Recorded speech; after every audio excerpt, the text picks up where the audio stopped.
You're listening to the only podcast for Texas AirHogs and American Association Baseball. This is Hog Heaven with your host, Tim Costello, and co-host Zachary Lee. Welcome into Hog Heaven here on your AirHogs Broadcast Network. Take it away, Tim. Welcome back into another exciting edition of Hog Heaven. Tim Costello joined with Antonese Curry, the marketing manager here in the DFW area for Walk-Ons Bistro and Bar. Antonese, welcome on the program. Thank you. Thank you for having me. It's exciting to have you here again with us. You were a partner with us in 2019. You're coming back for 2020. So first and foremost, we want to say welcome back. But, you know, what an exciting time it is to really be looking forward. Baseball season just technically ended. Yeah. Now we're looking forward to the 2020 season. What kind of excitement level are you guys at right now? Well, we're excited.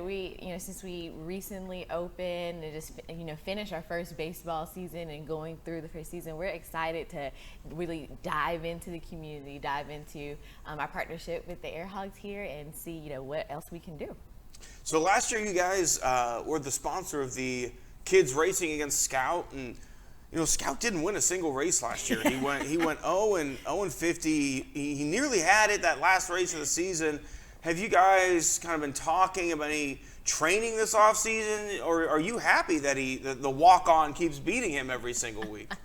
Hey, I mean, we're going to see what we can do, maybe get him some new gear, see, how we can get him pepped up for the new season.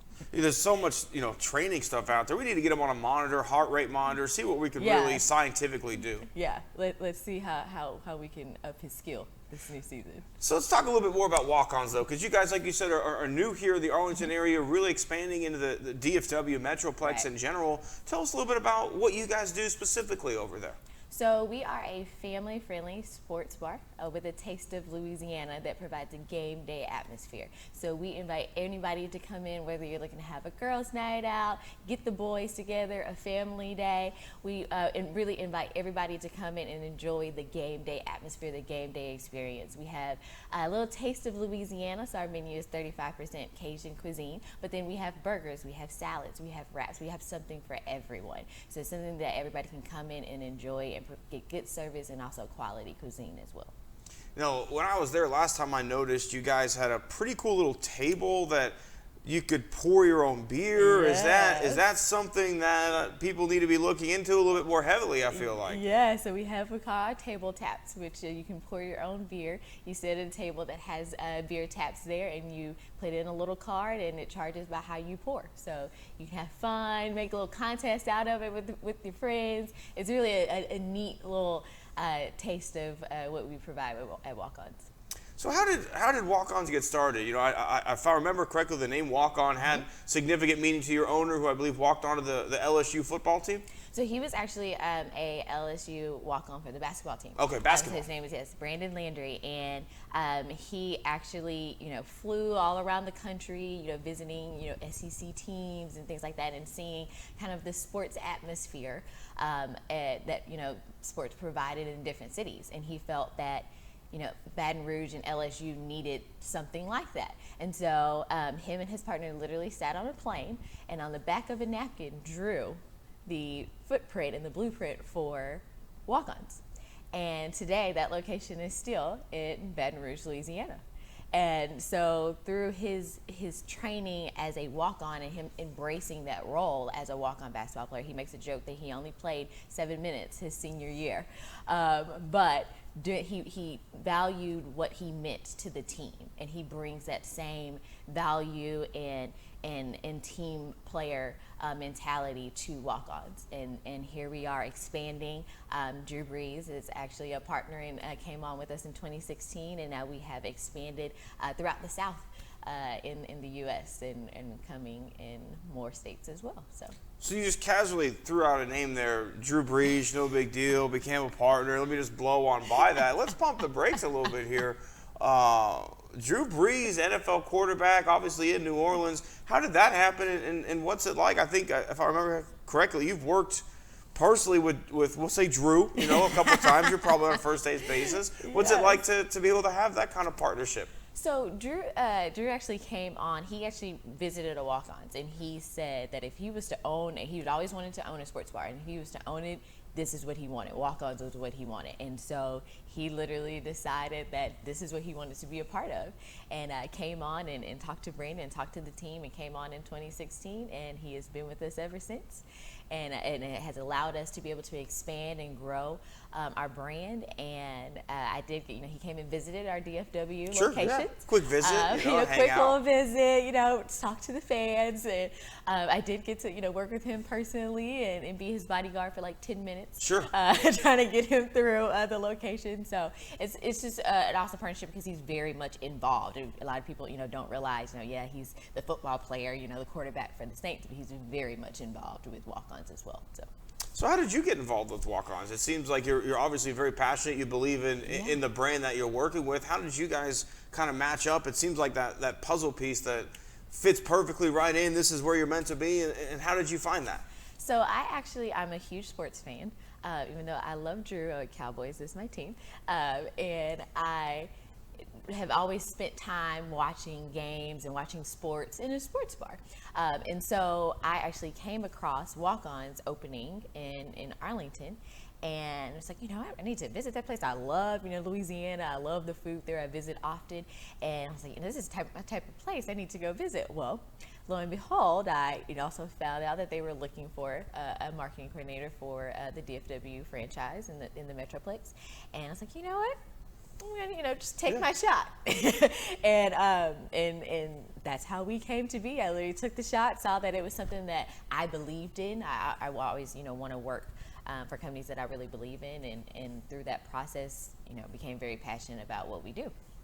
It really shows when you talk about all the things that you do, how much you believe in your brand realistically, and that it makes such a huge difference. And I think one of the other reasons you believe in what you do so much is the community work that Walk-Ons does, because you guys don't just open a restaurant and say, come eat here. You're out trying to help different areas in the community to the best of your abilities. Yeah. Talk a little bit about some of the things that you guys do to really embed yourself in the communities where you open up these restaurants. Yes, definitely. So my whole position is really to get our Walk-Ons locations involved in the community. We love partnering with local sports teams. We love partnering with local nonprofit organizations. We do give back nights and involve ourselves in fundraisers that organizations may be having.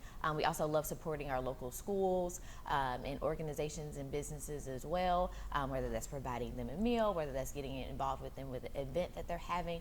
We just love to make our footprint in the community and show that we're not only here for you to come to us and get a good meal, but we're also here to be involved in the things that you're doing to better the community as well. No, it's absolutely fantastic when you guys are able to get out there and mix it up and really show support to the people that are supporting you guys as well, because I think we're all really blessed to be in this really phenomenal area of DFW where there's just so much to do and there's so many great things, and it's just so great when people choose to give their time and their money to you, and it's appreciated. Exactly.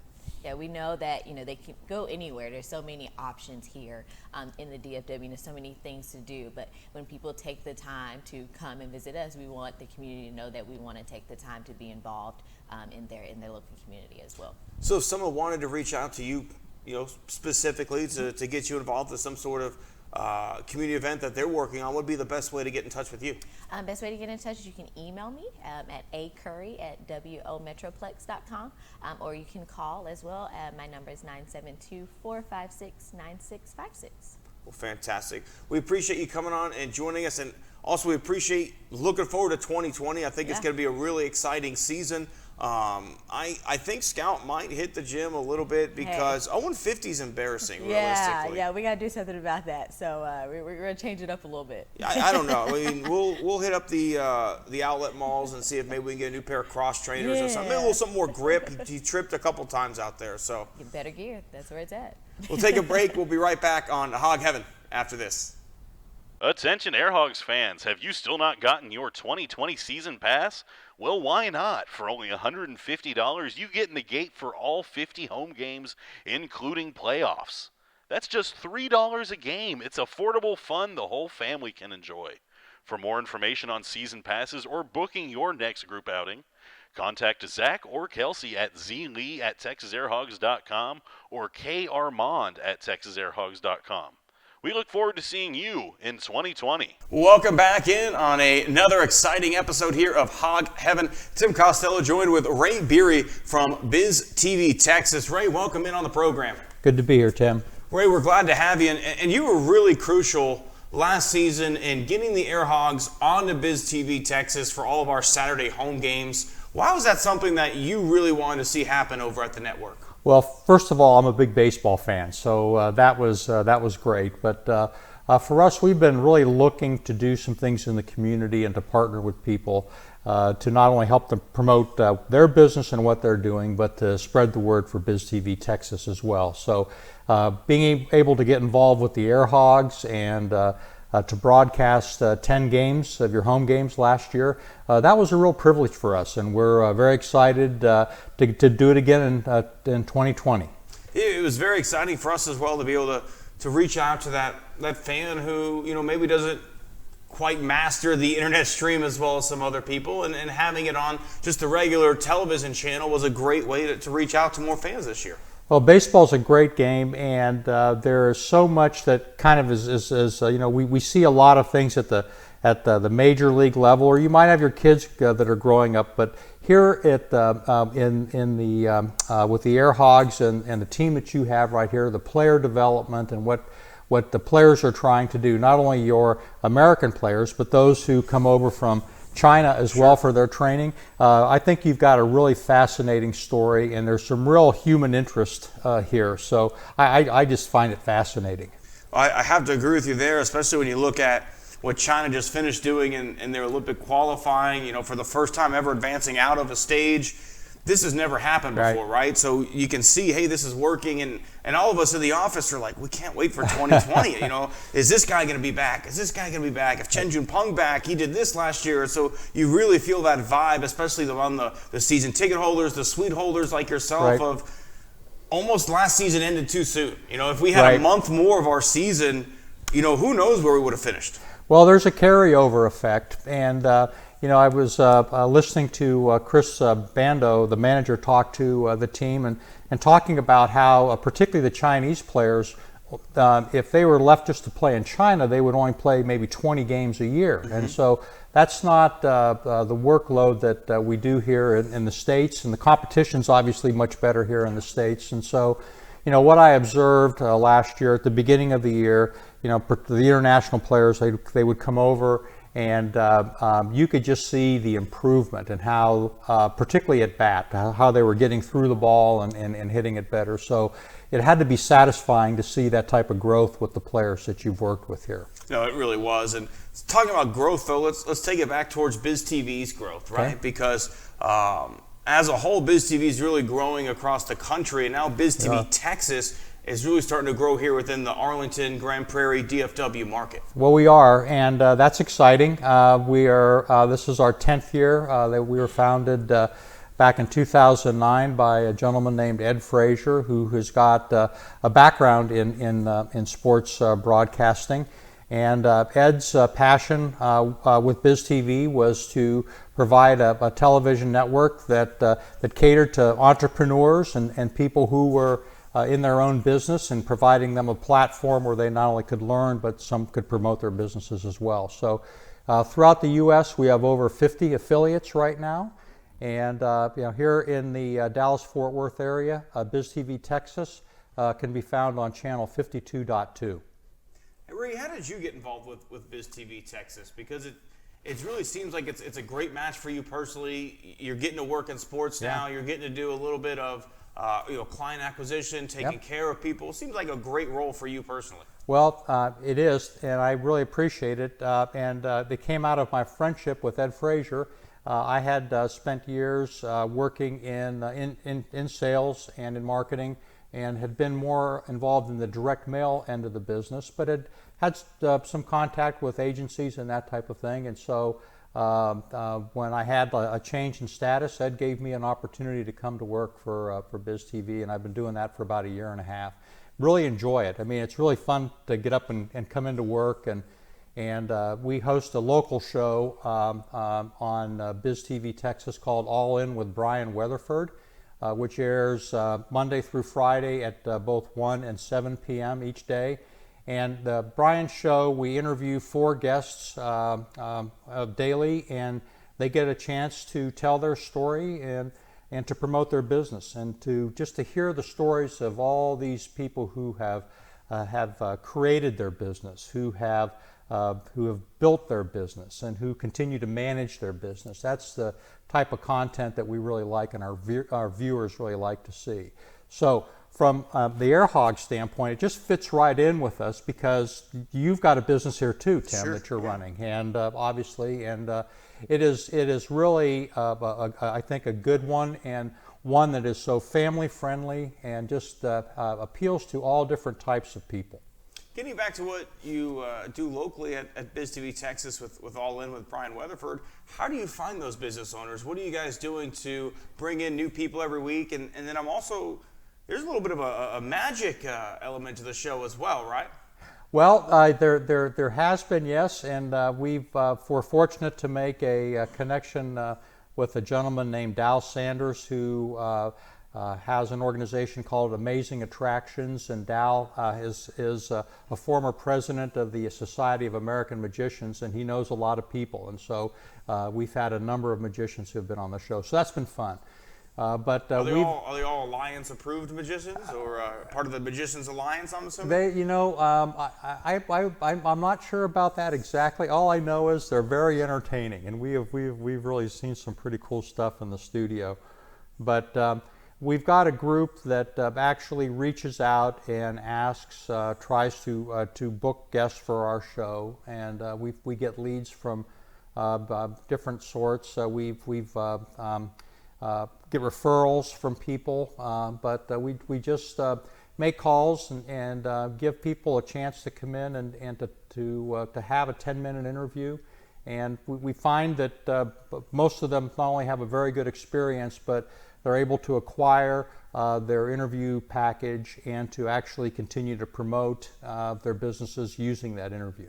Absolutely fantastic. And one of the cool things about getting that package, you can use that yourself to continue to promote your business, but you can also help use Biz TV to promote your business, right? Because you guys do some really cool things, both on a commercial package wise, as well as some internet and radio things that can help people get their business out there in front of their prospective audience. Well, it's really interesting. Coming from the direct mail industry, there was a lot of talk about how multi-channel marketing was so important.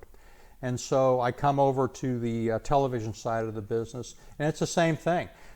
You've got to market through multi-channels to reach the various people. And marketing is changing. Television is certainly changing with all of the streaming networks that are coming on right now. And we have two. We have 2 streaming networks. One called BizVod, that is the streaming network for Biz TV, and our other television network is YTA, or U2 America, and we have a streaming network for that called U2 America Go, or YTA Go. So it's changing, and the way people want to consume content is changing. It really is. The streaming is where everyone's heading, right? More and more people are cutting the cord, as they say nowadays, and that's why Biz TV really is a perfect opportunity for a lot of people, where I myself am one of those people. I don't have cable. I have internet, and I have a few different streaming services, and one of those nice little antennas that you gave me. And I'm able to watch every major sporting event. I can watch AirHogs baseball at home all through the antenna, and anything else I want to watch, movies, I just stream it. So for us being able to partner with someone who has that antenna signal, where fewer and fewer people nowadays go cable, it's great to be able to say this is still a viable option for everybody in the Metroplex. Right. And Ed made that conscious decision when he started Biz TV 10 years ago, and just foresaw that the cable industry would begin to fall off as streaming became more popular. But just for the cost of it, we use the public airwaves, and so if you have an antenna and you scan for channels, basically the content that you receive is free. Yeah. And then you hear, Ed challenged me when I first began using an antenna. He said, watch an athletic event on broadcast TV versus cable, and tell me which picture is better. And he's exactly right. The broadcast picture is a great picture to watch a sporting event. And not only that, too, you know, I am a huge baseball fan, obviously, in the industry we work, and we'll say my team was in the World Series, didn't quite finish the way I wanted to, but at least it got there. They got there, but I'm on the phone with my mom Yeah. during the game several times, and I'm watching over antenna, and she's watching over cable. I'm 10 or 12 seconds ahead of her versus when I would try and stream an event. Now I'm 30 seconds behind her. So I like having the ability to mess with her a little bit versus her and my dad would just scream randomly when we were watching the game and, oh, you didn't see that? You know. So now I got to do it to her on the other side of things as well.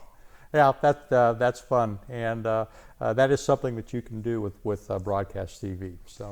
So Ray, if anyone was interested in reaching out to you personally, they wanted to be involved on Biz TV Texas, they wanted to get their company or their business out for this area, what's the best way to get in contact with you? With me, just my email address is rayb, R-A-Y-B, at biztv, biztv.com. That's my email address, and that would be the best way to reach out to me. Fantastic. Well, Ray, we really appreciate everything we had together last year. We're really looking forward to 2020. We obviously talked about some of the reasons why, but even beyond that, we're really looking forward to growing our partnership with you guys and giving more AirHogs baseball to more fans. Well, before we go, I'd like to say one more thing. Sure. We hosted a number of our customers and clients out here, our members, and everyone had a great time. And this is a fun family place to come.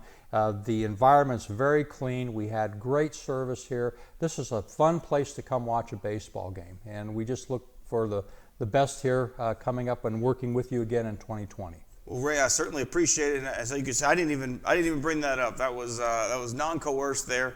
But Ray, we appreciate it. We look forward to having you back at all 50 home games in your suite over there in 2020. Thank you, Tim. We'll be right back on Hog Heaven after this. Attention AirHogs fans, have you still not gotten your 2020 season pass? Well, why not? For only $150, you get in the gate for all 50 home games, including playoffs.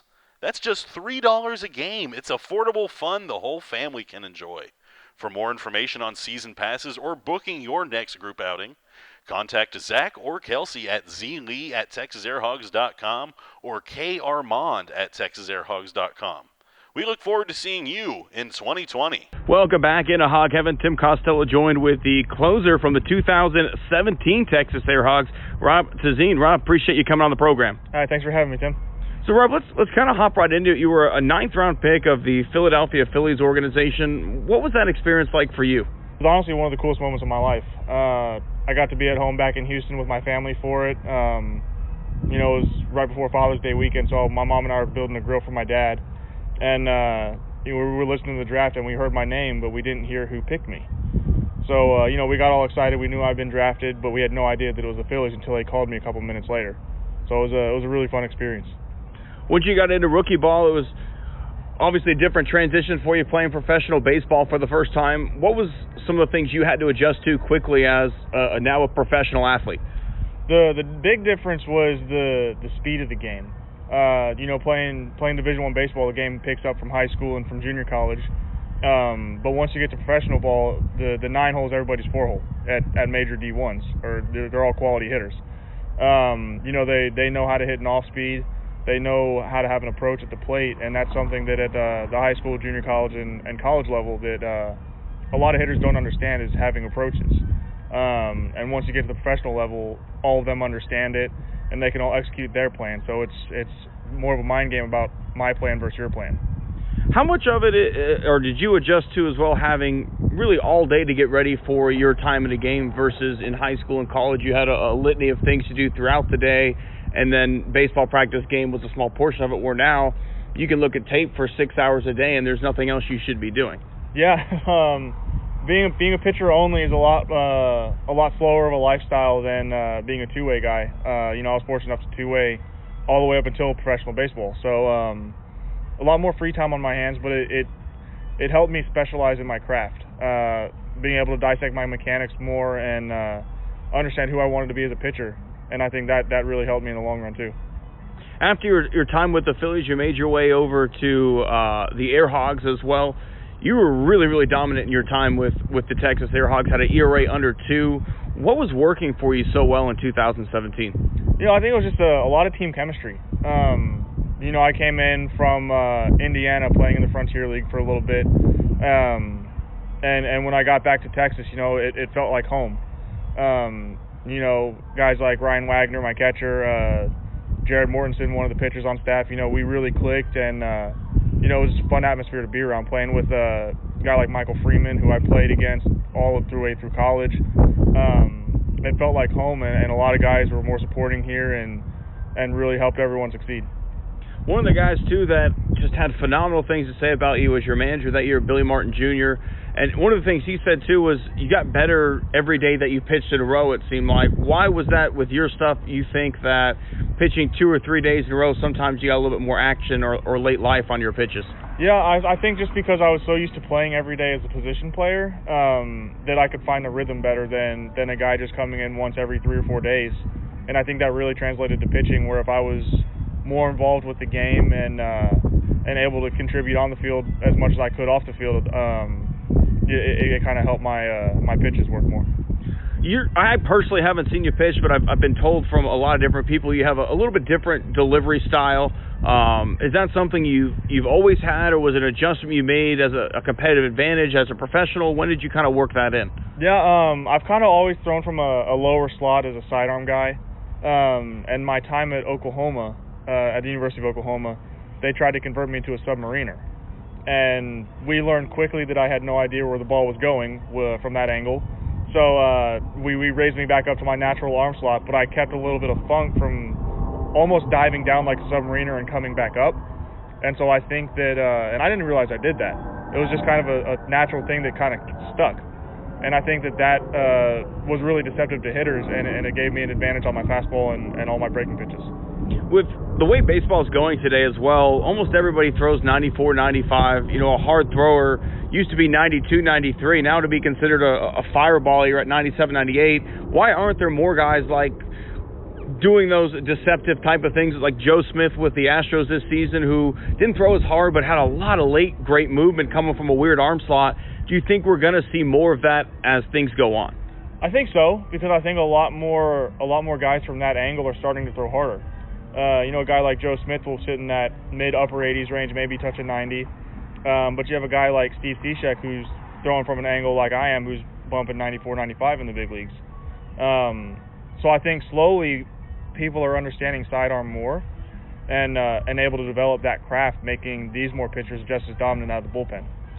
So when we were kids growing up playing Little League, one of the things they always told kids especially was don't throw sidearm, it's bad for your arm.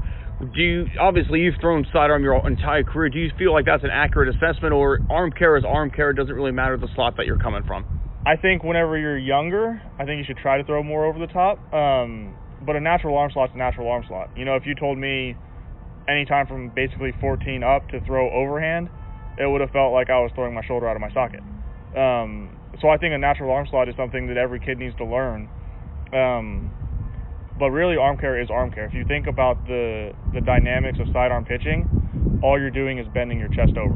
It's still an over-the-top arm angle, just bent over with your chest. So if I was to bend over and throw from my angle, if I raise my chest all the way back up to a traditional pitcher standpoint, my arm angle and mechanics will be very similar to an over-the-top guy. So if I'm correct, I believe you've made your way into the coaching side of things now. Why was that a way that you wanted to go for your professional life? Yeah, I'm now the pitching coach at Seminole State Junior College in Oklahoma, one of the top 25 programs in the nation for D1 JUCOs. It just felt right. Baseball has really given a lot to me. It's been my entire life, and I think that taking what I was able to learn through my experiences as a professional player and a collegiate player, bringing that to guys trying to do what I did. And, now my goal is clearly not make it to the big leagues because I'm retired, but my goal is to help others make it to the big leagues with the knowledge that I've learned. When you go out and you're doing the scouting, the recruiting trips, what are you looking for in a 17 or 18-year-old that makes you say, I can turn this kid into hopefully a big league, or at least, a draftee eventually someday? the first thing that'll get you marked off my list real fast is your effort and your attitude. If you're on the mound and you're complaining about the strike zone and have poor body language on the mound, then I don't have any interest in you. So I need a positive mentality out of my pitchers, clean arm action, and just a desire to work. Because if you're not willing to work, then you're not going to make it to the big leagues. For those of our listeners who don't quite understand what you mean by clean arm action, do you think you can expand a little bit more on that for them? Yeah. Clean arm action would be more of a nice and simple, real smooth, effortless looking, compared to like a more sporadic arm action that might have like a stabbing motion or a hitch in it. When you go and do these recruiting trips, is there a chance to sit and talk with any of these young men after games, or is that something where you don't really get a chance to do that till later on in the process? No, for the most part, I'll get to talk to these kids if I'm interested right away. I'll get their contact information from them. I'll talk to their coaches. But just because I like you doesn't mean the process stops there. I go and talk to their high school coaches, their travel ball coaches. I'll do my research on them, make sure their social media is all correct, Twitter, Facebook, make sure there's no red flags there, because I need a high character kid. I don't want a troublemaker coming in. Absolutely. And you mentioned the level of JUCO ball that you guys are playing. Obviously, there's going to be just as many guys that are looking to be drafted straight out of junior college at that level versus to get into a 4-year university. How do you try and put together a winning team when you have guys with different career aspirations realistically coming in to your team? I think at the school that I'm at right now at Seminole, it's a little bit different. The program's been around for 41 years, and we've had 44 big leaguers come through it. Guys like Abraham Toro with the Astros played at Seminole, Adam LaRoche, Eric Gagne. So we have a lot of high-quality names that have played there. Off last year's team alone, we had 3 draft picks, and 2 of them signed. We've had 56 or 57 All-Americans. So our program really sells itself. We have a really good job. Head coach Mac Chambers, hitting coach James Martin, and the strength and conditioning coach Hunter Heath. All 4 of us work really well together to not only find the talent that we want, but to develop that talent into major league draft picks. That really are some seriously impressive numbers there. As a pitching coach, it seems like technology kind of benefits you guys almost more than anybody else, because there's so many different ways to skin the cat when it comes to pitching, right? As long as the ball's coming out of your hand clean and smooth, it doesn't really matter the arm angle. How are you able to work with a staff of 15 different guys who all throw differently, and are you using a lot of different technology to make that happen? Well, just because we're a junior college, our budget's not the same as a major 4-year school, so we don't have like Rapsodo or any of that high technology stuff. We have iPhone slow motion camera. Sure, I mean that's what we do on the AirHogs here too. But my philosophy, I believe that every pitcher is different, and we like you for who you are. So our goal is to not turn you into somebody else. Say I like a guy named Joe Smith. Well, Joe Smith's not going to be the same as Biery Smith. So I need to turn Joe Smith into the best pitcher that Joe Smith can be. So by doing that, it's me and that individual dissecting their mechanics and improving who they are compared to trying to convert him into somebody he's not. So that's kind of how I handle a staff of 15 to 20 pitchers, is really getting to know each individual and turning them into the best version of who they can be. As we get closer to, I guess, your timeline for next year, right, bringing guys in, what would be one thing that you could tell this group of seniors coming into their final year of baseball, if you could sit down with a room of every senior baseball player in Texas and say one thing to them, knowing they're looking to play college ball, what would that be? Baseball owes you nothing. You owe everything to the sport. You never know when your last day is going to be, and it doesn't matter if it's the last day of high school, college, or professional ball. It's a tough day when you hang the cleats up and you know it's the last one. So when that day does come, and hopefully it's after a 15, 20-year big league career, but if not, whenever you do hang those cleats up, you need to be able to do it and know that you gave everything to the sport and you have no regrets about what you did. Well, Robert, we appreciate you joining us here on Hog Heaven, and hopefully maybe we see your team down here playing in one of the JUCO regional tournaments here in the near future. That'd be awesome. Thank you, Tim. Have a good one.